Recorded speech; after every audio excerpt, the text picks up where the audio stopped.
Good evening, everyone, and thank you for joining us. We're here tonight to talk about the city's efforts on our update of our residential development and design standards. The state of California has adopted quite a bit of legislation in the last few years intended to streamline the development of housing projects. And as part of that, they have initiated processes for local governments to update our standards to create more objective standards, black and white standards that are very clear for the community as well as developers to understand them. And so the city's received a grant from the state of California to engage in this endeavor. And we have hired the consulting firms of Mintier Harnish and Orr Design Office to help us put this together. And we have Brent Gibbons and Jim Harnish with Mintier Harnish and Gary Orr with Orr Design Office here to facilitate the workshop tonight. And I think I'll hand it off to Brent and he can work through the presentation, and then we'll have opportunity for questions and answers at the end. Perfect. Okay. So thank you everybody for attending tonight. We're excited to be able to release the public review draft of the residential design and development standards for the city of South Lake Tahoe. And I just want to run through our workshop and what the purpose of tonight's meeting will focus on. Go to the next slide. So tonight we're going to provide an overview of the standards that were released about a week or two ago on the city's planning website. We'll discuss the process so far that we've gone through, all the way from the kickoff through community engagement, subcommittee meetings, up to our second community workshop tonight.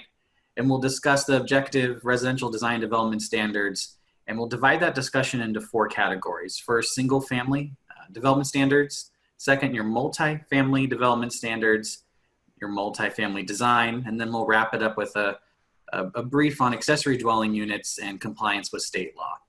At the end of our conversation, we will then shift into facilitating any questions from community members in the audience, and we'll discuss an online survey and questionnaire at that point as well. Next slide.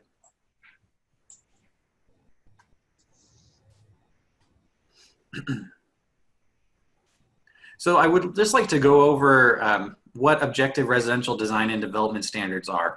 If you participated in our first community workshop back in early February, this presentation should look familiar to you, and this is just a brief. So when we walk through both the multifamily and single family design and development standards that we prepared, you'll see where we started from and the reasoning for this project that the city has taken on.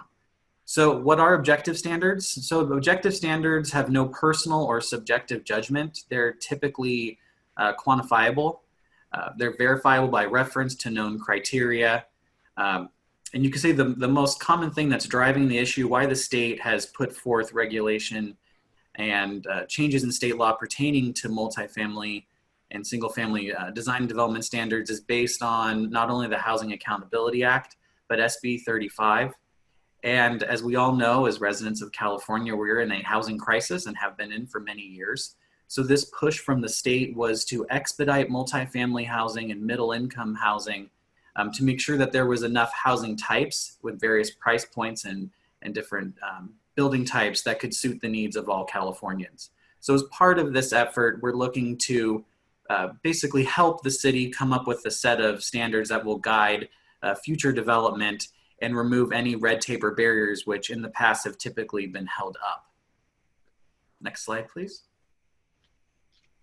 So what are the benefits of objective design development standards? Well, first, it provides clarity for residential developers and applicants. These standards will be standardized, and the city will use these through a ministerial process, which means that they are approved at the counter. There is no discretionary review. So as some projects typically go through a discretionary review process, which is viewed by the Planning Commission or a design review committee, potentially ultimately even city council, these projects are reviewed at the counter by a staff at staff level. These objective design development standards also provide more clarity and certainty for project approval. Since these are being approved ministerially, there is no public noticing. So when a project like this moves forward, if they meet all of the objective design and development standards that the city puts forth, the project can move from the counter approval to a building permit, which means that properties located adjacent would not get noticed. So with these standards, they need to be clear and concise, and that is important because that'll provide clarity to neighbors or other residents in the city. So when a project comes forward for ministerial review, it won't be a surprise because the standards are laid out in a clear and concise form. Next slide. So the way you can address objective standards is you typically would include by right residential in your zoning districts. So the whole purpose of this is to expedite housing and not cause further barriers or red tape. So these standards, what we typically do when we start with this is we look at past practice. So what has South Lake Tahoe approved in the past, and what is the community comfortable with? So we review existing guidelines, whether design, current design guidelines or design standards if the city has those. And then we look at typical conditions of approval. What we look at there is if projects previously required discretionary review through Planning Commission or City Council, we like to look at what the city typically approved through those processes, whether they were increased setbacks, increased height, whether they dealt with more increased design standards or more attention to site design and placement. We want to make sure that those are reflected since that has been accepted through the community and accepted through your elected bodies. And typically objective design standards, these take over what are considered design guidelines. So design guidelines is a general rule of thumb. It's an encouragement. You don't necessarily have to. You usually see that design guidelines for projects will say should.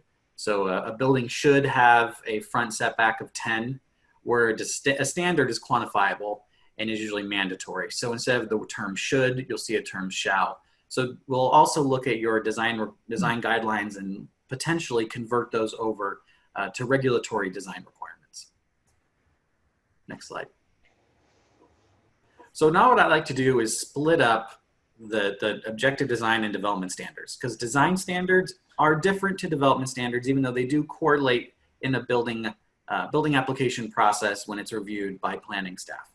So some objective development standards typically will include your structure height, your structure setback on your property, whether that's your front setback, side, or rear, minimum parcel size, minimum maximum density, lighting, parking, and so forth. You may be familiar that TRPA does regulate several of these development standards through their code of ordinances. So some of these are outside of the city's control, and we do carry that through the new residential objective design and development standards.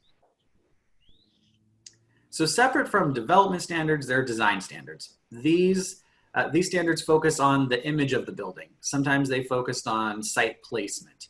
So some examples of this would be building massing, articulation, how much a building can have a blank wall, whether you require windows in an organized pattern, whether the facade can be of a specific texture, color, or material, or the roof lines, how are they articulated? So what we've done is we've also taken a look at multifamily housing through this process and applied some of these design standard examples, which Gary will go over later on in our presentation. Now, some might ask, so these projects move forward ministerially. Now, do they ever have a discretionary review? And that's actually a great question, and they do. So as part of the objective design development standards, all projects that meet the city's list, like a checklist, and once they meet those, they're approved ministerially at the counter. If a project wants to deviate from that list approved by the city, they would then go through a discretionary review process, which is something that the community is currently familiar with. That's when it goes through Planning Commission and design review and potentially City Council. So just because a project doesn't comply with the objective standards doesn't mean it can't be built. It will just have to go through your existing process as it stands.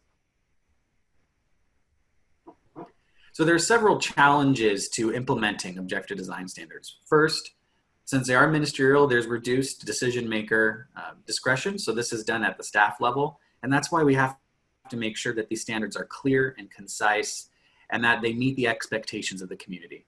Secondly, there's no public input. So you need to make sure that there's community buy-in and that these standards are flexible to a degree when they're implemented in neighborhoods, so that we don't cause any rift between existing development and new development going in. So we want to eliminate as many incompatibility issues as possible. And second, these standards, since they are objective and not subjective, we need to make sure that they're realistic, acceptable, effective, and fair. So as we worked through this process, and what we're preparing to show you tonight, we looked at each of those 4 steps and made sure that those standards meet all of those targets. Next slide. So Hillary, I just want to hand this over to you real quick. I don't know if you have any other additional comments to make on objective standards and how we've gotten to this process. No, I don't have anything to add at this point, but thank you. Perfect. Okay.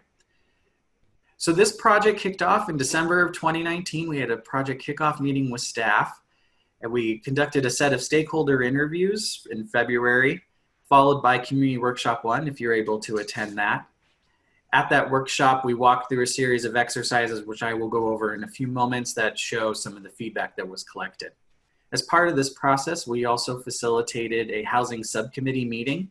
We met twice, first on March 3rd and second on August 7th. Now, the housing subcommittee meeting was made up of housing advocates, city council, planning commission members that walked through the process with us just to make sure that what we were preparing was meeting expectations of the city, and that the standards that we developed were clear before we got to the public review process. Next slide. So on February 3rd, we held our first community workshop. In this slide, we just have a few images from that meeting. That meeting included an overview of objective standards and included three exercise stations. One focusing on issues that the community felt should be raised during this process. One focused on opportunities that we should capture and carry on and move forward. So any successful development, successful design that we should be aware of when prepping these design and development standards. And then the third was a visual preference survey. Next slide. So following the workshop, we prepared a comprehensive summary of all the community feedback. And on the screen here is just a glimpse of the few pages where we've actually laid out every comment that was submitted regarding issues identification, opportunity identification, and then the community visual preference survey results. This summary has been on the planning division's website, and at the end we can guide you to where you can find a copy of that if you're interested in looking at what community feedback was received. Next slide. So the next few slides are just some images of some of the exercises. So this is our issues identification, discussing what issues the objective standards and design standards should address, and really getting down to the core about design. What is bad design to you? What should not be reflected in this draft that we're releasing tonight and showing everybody? So this is important, so we actually have a foundation and a base to start with. And these are just some of the general comments. As I mentioned, all of these comments are listed in the workshop summary for you to read. Next slide. And then these are a set of opportunities. So successful implementation of projects in South Lake Tahoe and other design elements that really show and depict what Tahoe is. We want to make sure that we captured all those results, and those are shown here. Next slide, please. So our third activity was a series of visual preference surveys. One focused on design styles, design elements, and development standards. So as you can tell, these included a series of photos that covered a whole range of architectural styles and site plan designs that would be applicable for multifamily housing, single family housing, and these are specific to mountain communities. So the green dots on the boards were dots where people liked, our community members liked what was shown. It was something that they would like us to consider moving forward with, whether a development standard based on lighting or parking, or whether a design standard based on massing or articulation, or they just liked the architectural style we were portraying there. Red dots were least preferable, and each of these are also in the community summary that's online, and we highlight how many dots we received, and then any additional feedback if there were notes on specific images through the process. Next slide. Okay. So from the community workshop and both subcommittee meetings, we worked with the city to draft a new section in Title VI called Chapter 6.75, which focuses on residential development and design standards. Next slide, please. So I'm going to walk through a few sections here, and then I'll introduce our other team members, Gary and Jim, to explain a few other sections. I'm going to first start off by going over the single-family development standards and then the multifamily development standards. So the single-family development standards, I like to start off with what did not change. Most people will look back at a product and try to find what changed through the process. So I'd like to catch that right up front. So what did not change? We did not include design requirements for architectural style for single-family homes. TRPA requirements for the Code of Ordinances were kept. There was no modifications to square footage limitations beyond what the existing structure coverage requirements are. And third, the overall structure height requirements mandated by TRPA also remained the same. So what did change as part of this process? The biggest piece on the next slide is that what we've done is we've taken all of your single family residential development standards and we combine them into a single section. So currently, if you were to look through the zoning portion of the municipal code for the city of South Lake Tahoe, the residential standards are scattered throughout and they're not in a single consolidated area. So we worked with city staff to compile all of those, pull them all together, and then implement a series of tables that show the development standards by type of housing, so it's easier and clearer to understand, and everything's in one location, so you're not having to search throughout the code. As part of the update to the single family development standards, we included new bear-proof garbage can standards. We updated the parking requirements. We modified the fence and wall standards just to reflect contemporary best practices. We provided updated tables to depict development standards more clearly. And then the biggest change here is, since we're focusing on objective design standards, we needed to differentiate between what is considered single family and what is considered multifamily. So for South Lake Tahoe, what we've done is we actually extracted duplexes and triplexes so that those products are considered a single family product just based on size and the amount of square footage that those typically have, and remove them from multifamily. So all development standards under single family now include your single family residence, a duplex, and a triplex. Next slide, please. So now we're going to shift gears to multifamily development standards. What did not change? Anything that has to do with the TRPA Code of Ordinances, structure regulations due to height, setback regulations, and lot coverage. So those did not change through this process. Next slide. What did change? Just like with single family, we consolidated all the standards that pertain to multifamily only and put it into its own section so it's clear and concise in one location. We also updated the multifamily residential parking standards to better reflect city expectations and contemporary development practices. So in some cases, this does have a reduction in the amount of parking depending on the type of use, how many bedrooms in a unit, and so forth. The city also has a standard right now which requires the preparation of a parking study for projects that want to reduce parking on site. What we've done through this process for the multifamily development standard is actually removed that study, but instead included a deed restriction that requires the property owner to have some parking management plan that the city can verify and use through a condition of approval. As with single family, we modified the fence and wall standards. We included objective standards for open space requirements, whether that is community open space, so that would be gathering, lawn space, gathering places, include playground or a fire pit or a barbecue pit. And this also includes private open space. And this would be, for multifamily development, would be the equivalency of a patio or a balcony. So we included standards that previously were not in your code. And lastly, for multifamily development, we updated your lighting standards just to better reflect architectural needs per the architectural styles that Gary will go over shortly, and also regulate light trespass onto adjacent properties just to limit light exposure at night. Next slide. So that's a set of development standards that apply to both single family and multifamily development.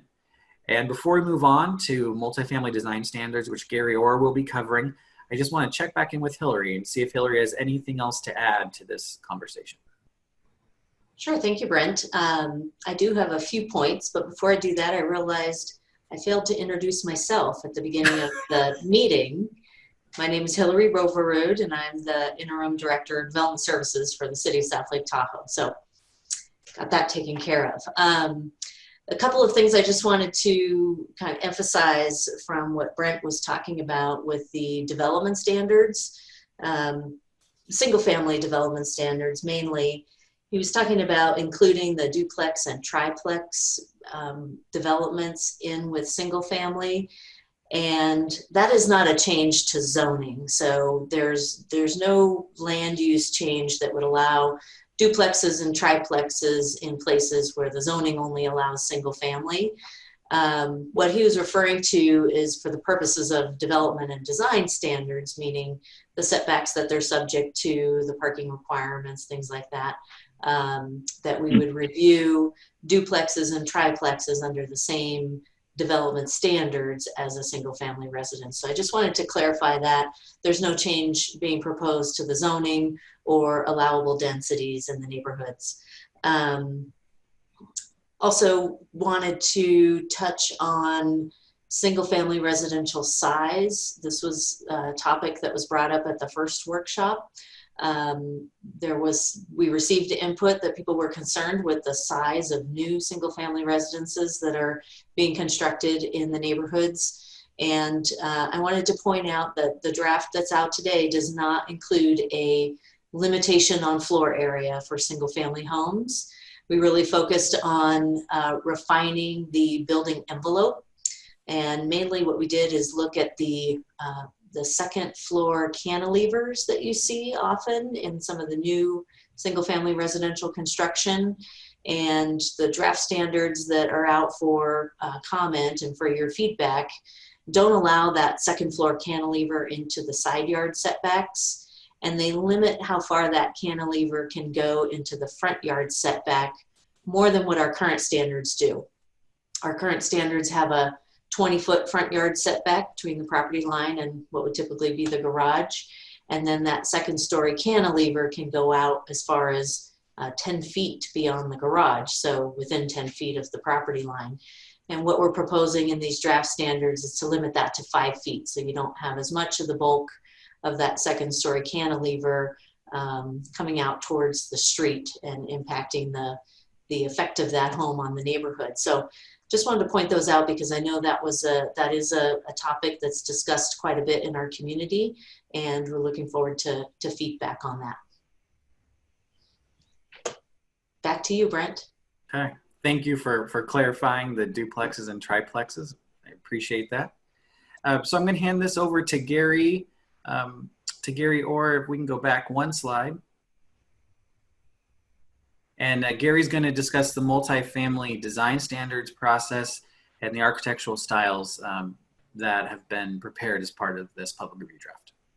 Okay, well, hello everybody. What I'd like to just do is sort of step back a moment. We've taken you through the process of a design of a project, and typically an architect or a designer, whoever would be submitting the design for a proposed project, would go through a typical process where they are going to look to see how their development can fit onto the land, how it can fit onto the site. And so our goal was, with the development standards, is to create a template that, independent of the style of architecture that the applicant is deciding to make the building look like, that they could basically work out the configuration of the site, the basic footprints of where the dwellings, the buildings would sit on the site, where the open spaces would be, where the common area spaces would be.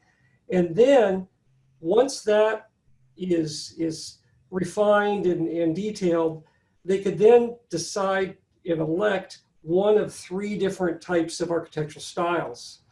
Now stepping back from that, we took the standards, We took the architectural styles that the community gave us through the public hearings, through the stakeholder interviews, and there was a lot of debate within the community about what is a Lake Tahoe multifamily residential architectural standard. Is there an aesthetic? Is there a style that's representative of South Lake Tahoe? Is there a style that's representative of Tahoe versus other mountain communities and other locations out of state? And try to refine that. And I want to just briefly touch on a few of the comments and how we applied those. We had a broad amount of stakeholders and workshop attendees give us some input on what kind of multifamily architecture that they were comfortable in building, what made economic sense for them to create in terms of an architectural style, and then what their residents want, what the people that are going to live in the spaces want, what kind of style they want, and what kind of neighborhood do we want to create with these styles.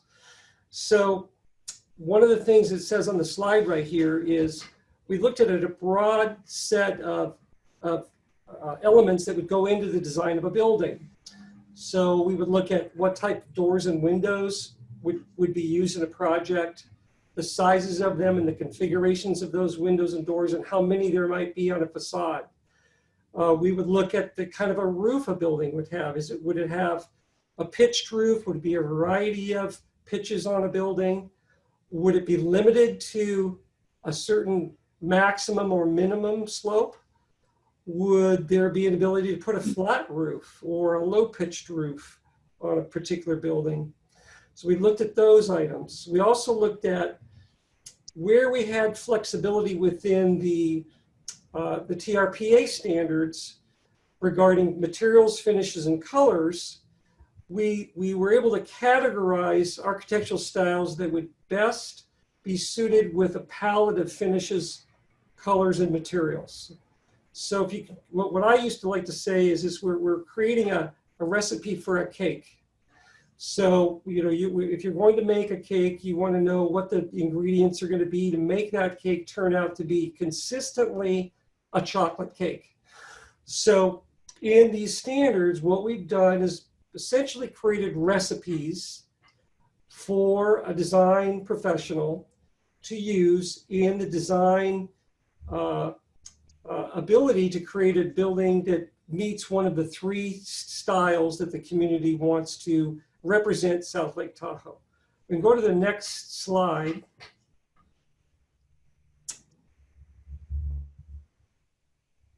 Okay. So as I said before, we've got three styles. We've narrowed those down to what we call a Alpine and a European chalet style, and I'll describe these styles in a moment. A second style we've defined as a Tahoe rustic or a historic architecture style. You're probably wondering, what does that mean? And I'll explain that to you too in a moment. And then the third style that we've selected is what we call a mountain modern or contemporary. So an applicant that's going to design a project can select one of these three particular styles to develop their project within. And within these styles, they can elect to take this recipe and build a more modest building, or they can use the same recipe to build a very substantial building that could be a very large scale. And they can add more embellishment, they can add more of the criteria that we have to make a style of architecture that may cost more, maybe more elaborate, maybe appealing to a certain cost point, or they can elect to just take the very minimum requirements and design their building around that. So there's a range of flexibility within each of these standards that allows different economies of scale, different levels of detail, and different costs of construction. So the other aspect of this is a developer or an applicant may decide that the neighborhood that they're working within and the style of the neighborhood, maybe the growth trends for the neighborhood are leaning in one direction here. So they may feel that if they're closer to an urban core part of the community, that the mountain modern or contemporary style, for whatever reason, is more appropriate for that project, and they have that opportunity. Or if they're in a very dense single-family part of the residential neighborhood, they could go with a very, rustic or historic style that might fit in well with the residences that are in the neighborhood. So I want to go to the next slide. So, as I just said before, the applicant is going to have to follow all of the criteria that is listed in the design standard for each of the styles. That means if the design style specifies that a window or door needs to be a certain size or shape or a certain material, if the color of that building needs to fall within a certain set of shades from dark to light, if the materials used on the facade like stone, wood, metal, glass, and all of those other materials that would be used would have a ratio or some sort of a measurement of how many of those materials should be used on the side of a building for the exterior facade to have that, to project that style. And then of course, all of these styles that are selected would always meet the TRPA standards. So whatever standards that the TRPA has are incorporated into these standards already. And I'll go into one last thing. If an applicant chooses to design a building and not follow any of the three standards that we've developed, and they want to create their own style, or if they want to deviate from some of the standards. So they may say that you have 90% of your project is meeting a certain particular style standard, but 10% doesn't, then it would not meet the standard. It would not meet the objective standard, and they can choose to go through a discretionary public hearing process and potentially negotiate that or describe why they believe that standard doesn't apply to their project. But that's at their own risk, at their own decision. We'll go to the next slide.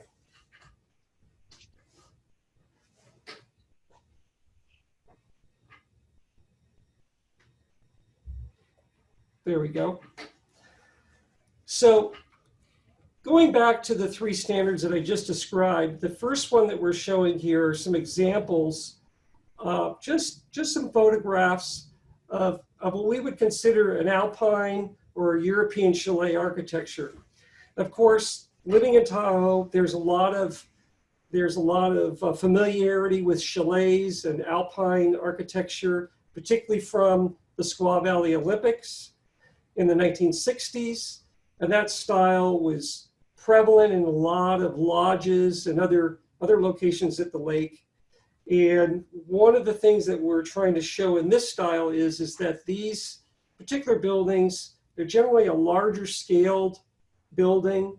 They have a variety of balconies and treatments on these buildings and the way that they're configured that make this building a particular design that meets that standard. So if you see here, we've got balconies that are decorative, large, low sloped roofs, overhangs that project out from the building, detailing that supports the roof with rafters that are exposed, and even decorative items like trims and colors. So this particular style has a whole set of standards that an applicant could choose to build a building with. And if they choose not to, they'd be able to go to the next standard. So we'll show that in the next slide.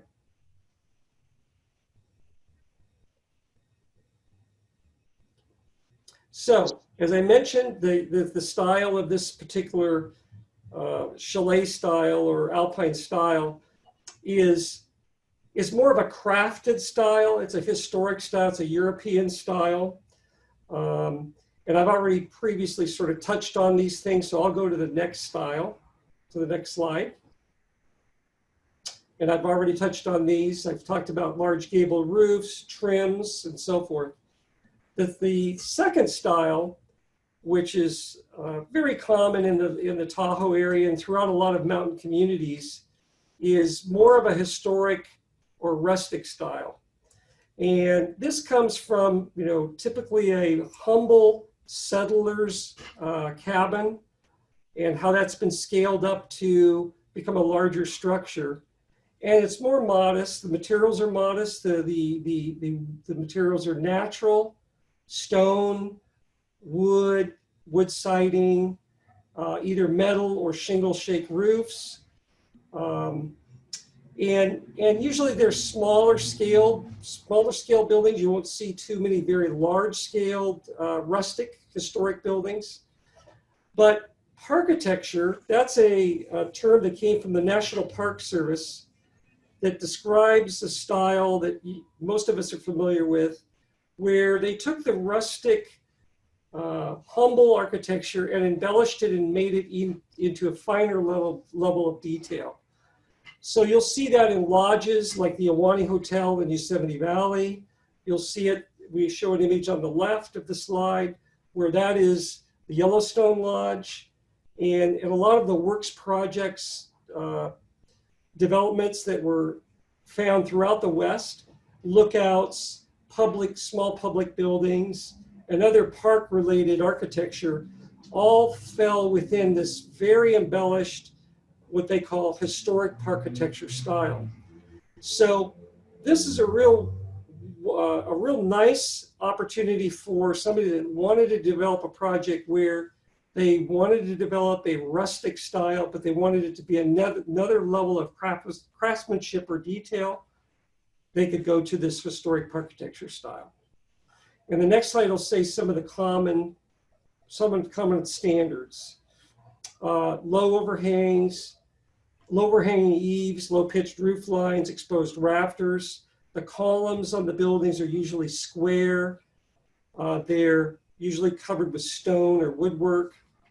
All of the detailing is very rustic. And then one distinctive element that we would like to see in the standard that we put in there is that there's some sort of large-scaled element that's reminiscent of a stone chimney or some other architectural vertical element that's connected to the building to give it that heritage style.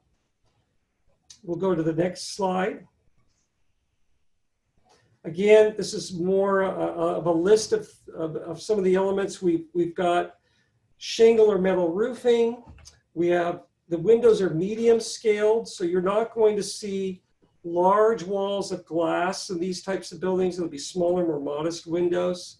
And then the siding on the buildings would usually be something like half logs. And there are manufactured products that are economical that look like this, wood planks, and other elements similar to that. I'll go to the next slide. Now the next style, this was a style that is relatively new to the community. At least it's coming back around, and I'll explain what this is about. We've recognized that South Lake Tahoe has a history of mid-century modern mountain style architecture. There's a lot of projects that were built back in the 1940s or 50s that have a distinctive mid-century modern style, and they've fallen out of favor to a more modern style. And many of the modern styles that are being built now, people are familiar with Lahontan or Lahontan or Martis Camp and other communities where there's kind of a coined term, mountain modern. And both the mountain modern style that's more common today and the historic style of the 1940s or 50s, which were the postmodern styles, they both have some commonalities. And those, they have a lot of glass in portions of the building. They might have an articulation on the building facade that shows in dominant roof forms. So the A-frame building of the past could be recreated in a very dynamic multifamily project, or relatively flat buildings, flat roofed buildings could also have a mountain modern character where they would have a combination of flat roofs and low pitched roofs.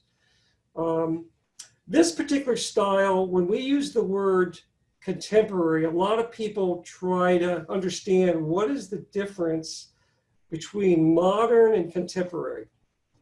And I want to clarify that. What contemporary means basically is what is current at the time, today. So today's contemporary is not necessarily the same contemporary architecture that was available in, say, the 1990s or even the 1950s. But at the time those projects were built, they were what the prevailing standard was for that type of modern architecture. That's why you have a variety of architectures here, styles. They're all modern, they're all contemporary, but they're all of their time. So this is something that we've heard from the community that they wanted to incorporate into the standards to allow two things: to build new projects reflecting the current style of the time, and number two, to be able to re-image older projects, maybe existing buildings that are in the community, and bring them a new life and take some of that older contemporary style, clean it up, make it fit in a little bit better with today's standards, and have it become another style. We'll go to the next slide and it'll describe some of the elements. One of the things that I did want to bring up on this is that these buildings also have a lot of glass. So the energy codes and some of the other codes that are out there limit that. But to be a successful modern design, the applicant actually has to try to incorporate a lot more glass than they might find in a rustic project that I described earlier, or the Parkitecture project. So this is really throwing them to a design style that clearly communicates modern, and it's not a half modern project. We'll go to the next slide. Some of the examples of this style, they have very large roof designs. So you might see a pitched roof that is very, very low, juxtaposed or paralleling a flat roof. Or on the extreme, an A-frame roof, which is a very steep pitch, could be mixed with a flat roof. So there's some real opportunity for creativity in this style. It's probably going to be the most popular style because of the opportunity for creativity by the designers. Some of the other materials that can be used on this are stone, but the stone usually is a manufactured stone, something that's more refined, not rustic like a boulder, or patterned concrete, cement board siding materials, maybe even the way the paint is finished on the building. So we'll go to the next slide. Before Jim steps in to talk about ADUs, I want to just summarize the three particular styles. And that is that the styles that we have listed and the way we've developed the objective standards, they're a step-by-step process. So an applicant can go into the standard, they can go through a matrix, pick out the individual parts that they have to include in the building, the way they shape those parts on the building, any limits to that, into the way they're used, and they can create a design. That design, if they bring it to the community for review, could look different than another design using the exact set of standards. So it allows the creativity of the designer to come forth, but still meet the broad goals of the design standard. So I'm going to leave that to Jim to talk about the accessory dwelling units. And then if there's any other questions, please let us know. Great, thanks, Gary. So I'm going to wrap the presentation up tonight with a summary of what we've done with accessory dwelling units. Accessory dwelling units are additional small units associated with a existing residential use. They've sometimes been referred to as granny flats or mother-in-law units. State law has changed dramatically in the last few years, so that today every city and county is required by state law to allow accessory dwelling units on every residential parcel in the city. It's not just one accessory dwelling unit, but it's two. So there are two types of accessory dwelling units. That's what is the traditional one that you would have probably heard about, either a detached unit, which is a freestanding unit in the side or rear yard, and then an attached unit, which would be a garage conversion or a building addition. So attached or detached unit, you can have one of those. And in addition to that, there's something called a junior accessory dwelling unit, which is essentially a conversion of a room in the house or a section of the house into a separate living space. It has to have an outside entrance and a separate entrance, and at least many kitchen facilities. It's not required to have a separate bathroom, however. So the provisions we've developed reflect the requirements of state law, and there are a lot of details related to that we're not going into in terms of size and location, fee requirements, parking standards. But the accessory dwelling units are allowed on every residential lot. So it includes duplex lots, triplex lots, and multifamily lots, interestingly enough. And in the multifamily accessory dwelling units, there are units allowed, for example, you convert a storage area into an additional unit. So looking back to what Brent said at the beginning of this presentation, this is all directed to increase affordable housing supply in the state. So that's kind of the underlying purpose. In the Tahoe region, TRPA has its own set of regulations related to accessory dwelling units, and they are more restrictive than the state law. The city is required to comply with state law, and so we've developed regulations that are consistent with state law, but they are in conflict with the TRP regulations. And there have been discussions ongoing for several months now about how to resolve these conflicts. They are ongoing, and the resolution of those conflicts has not been reached yet.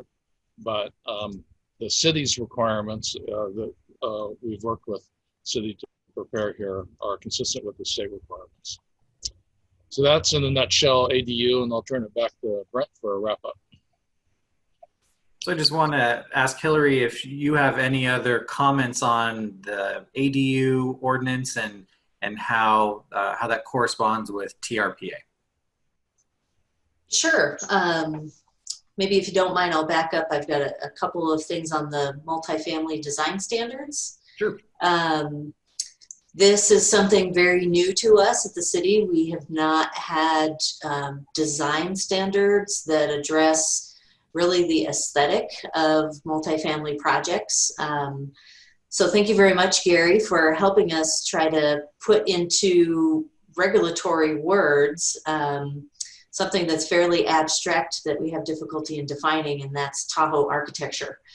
I do want to reiterate, however, that we're not intending to regulate architectural style.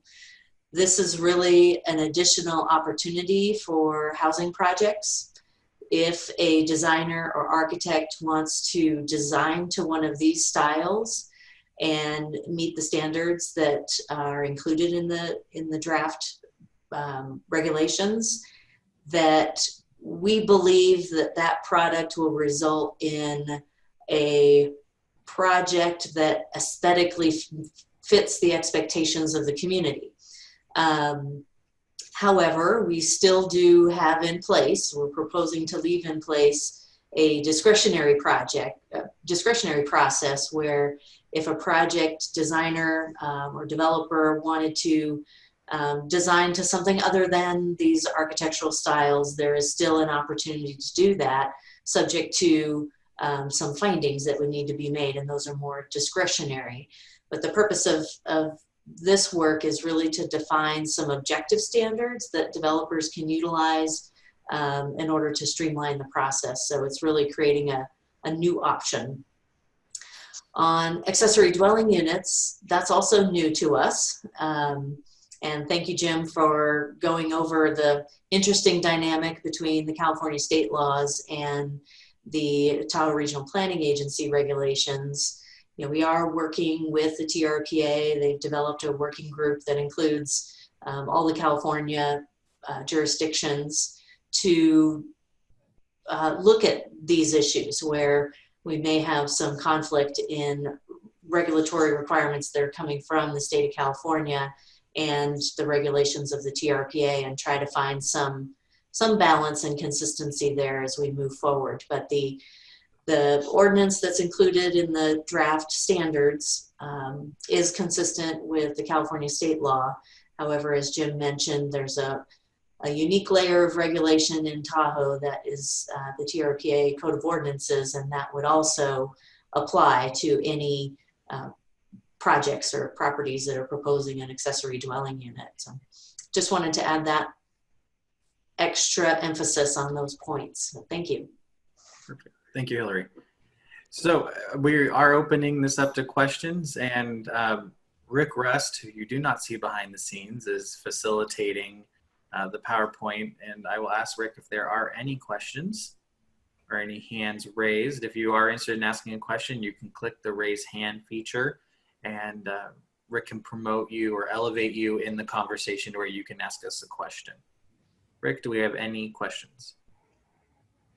Not yet. On your computer, it'll be on your status bar on the bottom or top of your screen, and on cell phone or tablet, it's probably in the upper right corner. There's a raise hand feature there. If you'd like to ask a question, go ahead and click that. We'll give that a minute. And any questions that are received tonight, either verbally or through the online poll or questionnaire, which I'll explain in a second, we will provide all answers to those questions, which will be posted to the city's planning website within 1 week of this workshop. Okay. If there's none, Rick, next slide, please. So we just want to thank everybody for participating tonight, as this is the second and final community workshop on the residential objective design and development standards. On the city's website, there's a brief questionnaire that asks a few questions on your thoughts and expectations, and if we have met those as part of the multifamily objective design standards. That survey can be found under City Services, under the Development Services tab, under Current Projects. There's also a link here that you can click on that will allow you to get to that questionnaire. It's about 10 questions, and at the end there's a option where you can provide general comments and feedback on this draft document as well as the presentation tonight. And then just for next steps, we will take all of the community feedback that we receive as part of this community workshop, and we will bring that forward to the Planning Commission and City Council as we move into the late fall for further adoption of this document. So thank you everybody for participating tonight. If you have any questions, please fill out the questionnaire. We'll be glad to answer them. Thank you.